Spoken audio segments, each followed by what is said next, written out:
Right, hi everyone. Welcome to the first annual report that I'm doing by video. So this one's for Castle Hill RSL Cricket Club B Reserve side.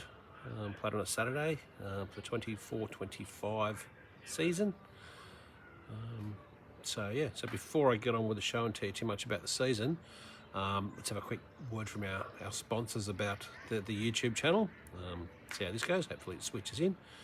I'll be back with you in just a moment. All right, guys, just a reminder to like and subscribe. I don't know why. I've watched enough YouTube videos and they tell you to like and subscribe. With my current lofty heights of 9 subscribers, I'm not sure we can get any more. If we hit the double figures, I think there'll be some sort of party, some sort of fanfare. But anyway, you see what it says on the bottom of the screen there? Obviously, if I can go and figure out how to edit it later, it should say like and subscribe. Anyway, on with the show. Thanks, guys. Bye. Okay, so we should be back now. So new season, obviously end of last calendar year, 2024. We started the season, we'd lost Jason Hay and Matt Hungerford, both of various directions in their life, but who've been significant contributors to the team over the past few years, and we're going to be sorely missed, and they truly were, and they still are now. We also were only getting Westy for part of the season. Having said that, we got Glenn for also an equal part of the season, so I think Glenn and Westy were on some sort of Kiwi job share where only one of them could be in the country at any given point. They played 5 games each out of a max of 11 or so games, so so the job share programming worked. We also gained Zach Bishop and Declan Mervyn from the beginning of the season. Boys come up from juniors. I'll talk a little bit more about them later, but fantastic to have them as part of the team. I'll stop slouching. That's a good idea. I've got my little cheat sheet directly below. You'll see if you so. In past videos, you'll see I've been looking off to the left to my monitor, but I've had to move to a better location behind me, I think. But yeah, I've got a cheat sheet, so I'm going to look down at my phone. Bear with me.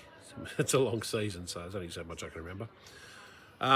We also gained Cameron Boyd later in the season. Fantastic results and a great cricketer Cameron is, so I'm hoping we get him for the full season next season to really show what we can do with those Surrey boys. They're fantastic players. A couple of new members to our part-time group, with Anthony Benici playing a couple of 3 games, I think, and Dem Morton playing, I think, 3 as well, to join the likes of Jamesy and some others we've had as some part-time players over the last few years. Welcome to the squad. So, to go a little bit through the season, I'll give a wrap-up after it, but we started off promising. We thought we were good. So round 1 was highlighted by Jake getting the first 50 for the year, and we only lost, really, it was a one-dayer, because one of their batsmen scored 97 out of their total of 150, so I think we were 10 runs short or something like that. So things weren't looking bad at that point, taking that one guy out. Round 2 was categorised by Stan and Westy, 100 plus run partnership, which set up a good total, and we strongly defended it, so that had us feeling really good about that sort of part of the season. Round 3, again, batting was rescued by Stan, 42. Stan always proves himself as that strong, reliable middle order piece that we need. And then Westy and Tiny came out and took 4 for 20 for Westy, 3 for 27 from Tiny, to have them at 8 for 48 at one point. And we got over. They got a bit closer than we expected, but we got over the line. So at this point, after 3 rounds, we're 2 wins and a narrow loss, and we were feeling pretty good. Season was going to go all right. Round 4, Westy again stepped up. These are his games before he went off to New Zealand. Had a 6 for. Has in a great position. And unfortunately, it was a 2-week game, so the second week got rained out for a draw. So Again, another game we could have possibly won. We were in a good place, but didn't quite get there because of the rain. So, but again, still we're looking 2 wins at a draw and a narrow loss after 4 rounds. So we're feeling pretty good. Unfortunately, this is kind of where, this year's weather and stuff kicked in. Between November and January, we only played 3 out of a possible 7 games. I think we lost 2 or 3 games through, probably 2 games I think through weather, but we also had 2 byes in that period. Westy leaving meant some personnel changes as well. So in those 3 games we played out of the 7, we lost a bit of momentum and were narrowly defeated. Coming out of that period for the last 3 rounds, we had another couple of disappointing losses, same sort of thing. We just couldn't rebuild that momentum from the early season in the new year.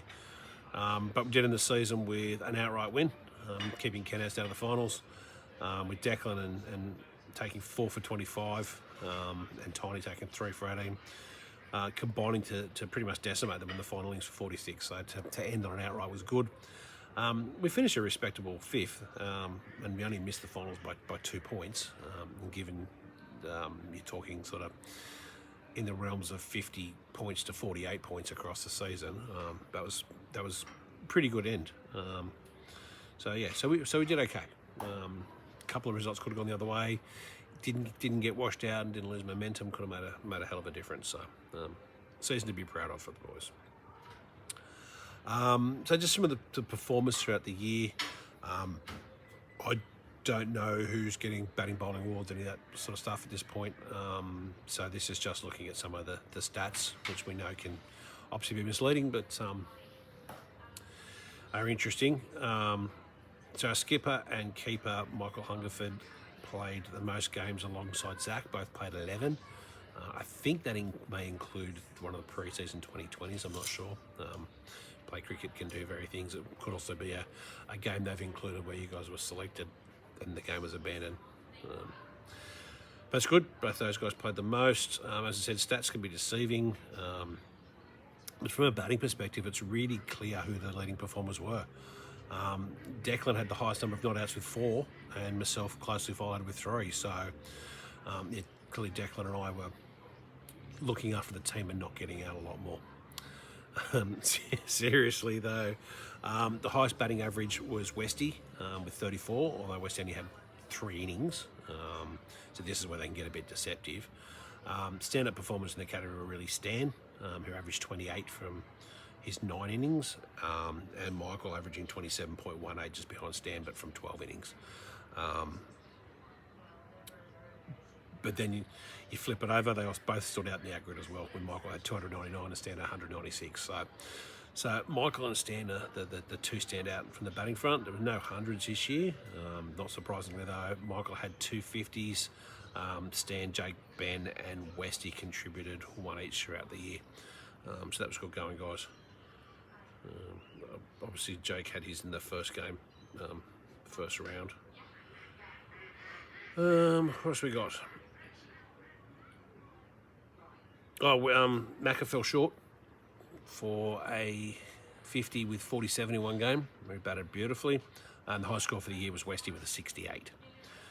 Top wicket takers for the year were Westy and Tiny, tied on 14, closely followed by Declan on 12 and Smeagol on 9.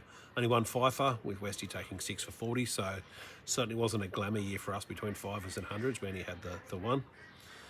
The fielding front, Zach took 10 catches and a run out, which is incredible because my understanding is Michael leads the wicket keeping significantly across the club, but he had 12 catches. So Zach to take 2 catches as 10 catches, only 2 less as a non-wicket keeper is nothing short of remarkable, to be honest. VB had 5, Jake, and Cameron also had 4 catches from he played 3 games, so to have 4 catches from that, Cameron's also a very high contributor. So to wrap up, this year we're saying goodbye to Tiny as retiring from Saturday cricket. Be very, very missed. And I'm sure we'll all express our sentiments and farewells at the presentation, as we have already done in the last couple of games. but Tiny can walk away with his head held high. Obviously not leaving the club, just the Saturday cricket, but he's passed 200 wickets for the club across all formats just towards the back end of the season. So well done, Tiny. And for the rest of us, we'll be back next year, and hopefully we can start like we did this year and then maybe continue it on a little bit. We'll see how we go. Thanks, guys. I am going to do one of these for Masters and Classics, so you may hear it again. If you subscribe, you'll get automatically notified when I put them up. Cheers, guys. Bye.